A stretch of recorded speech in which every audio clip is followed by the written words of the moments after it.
مفہوم پرستش کی وضاحت فرماتے ہوئے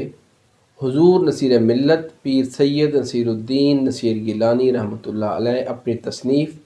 راہ و رسم منزل ہا میں تحریر فرماتے ہیں کہ پرستش کا صحیح مفہوم خدا بند عالم کی تعلیمات اور اسوہ رسالت مآب صلی اللہ علیہ وآلہ وسلم کو چھوڑ کر کسی بھی چیز کا اتباع کرنا ہے جو گمراہی کی جانب لے جائے۔ بقول سعدی شیرازی رحمۃ اللہ علیہ، خلاف پیمبر کسے رہ گزید کہ ہرگز بمنزل نہ خواہد رسید۔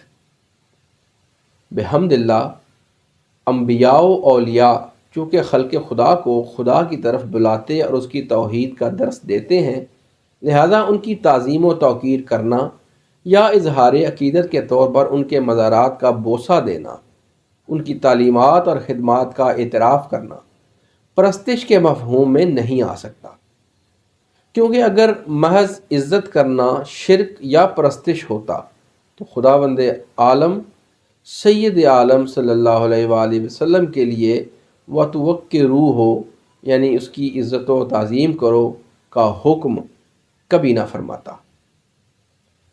مخالفین کے اسی قسم کے تشدد اور انہی فتویٰ بازیوں سے تنگ آ کر انسان ایسا عمل کرنے کے لیے ذہنی طور پر مجبور ہو جاتا ہے جس سے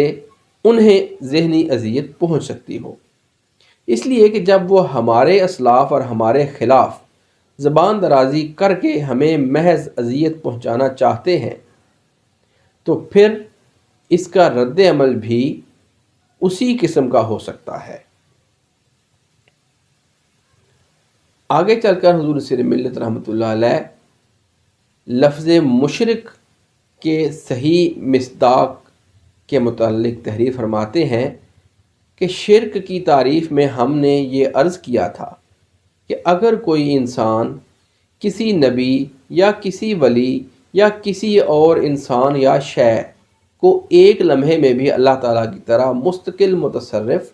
اور مستقل حاجت روا مانے تو اس پر لفظ مشرک کا اطلاق درست ہوگا، ورنہ نہیں۔ کسی چیز یا کسی بھی انسان کو مستقل متصرف ماننے کا مطلب یہ ہے کہ اللہ تعالیٰ چاہے نہ چاہے فلاں ستارہ، فلاں پتھر یا فلاں انسان اپنی مرضی کے مطابق جو چاہے کر سکتا ہے۔ یہ عقیدہ رکھنا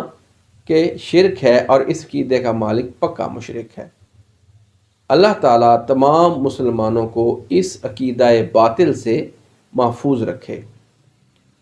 لیکن اگر عقیدہ یہ ہو کہ فلاں انسان چونکہ خدا رسیدہ ہے اور میری نسبت وہ اعمال صالحہ کا مالک ہے، اس کی حیات ظاہری میں اس سے دعا کرائی جائے یا بارگاہ خداوندی میں اس کے توسل سے عرض کی جائے، یا کسی باخدا انسان کے مزار پر حاضری کے وقت اللہ تعالیٰ سے التجا کی جائے کہ میں ایک بندہ گناہگار ہوں اور یہ تیرا نیک اور مستجاب الدعوات بندہ ہے، میں تیری بارگاہ میں اس کا وسیلہ پیش کرتا ہوں کہ تو مجھے معاف کر دے اور بخش دے، یا خود صاحب مزار سے مخاطب ہو اور بارگاہ ایزدی میں اپنے کسی نیک کام یا نیک آرزو کی تکمیل کی سفارش کرنے کے لیے کہے تو ایسا کہنا اور کرنا قطعاً شرک نہ ہوگا اور نہ ہی یہ قرآن و سنت کے خلاف ہے۔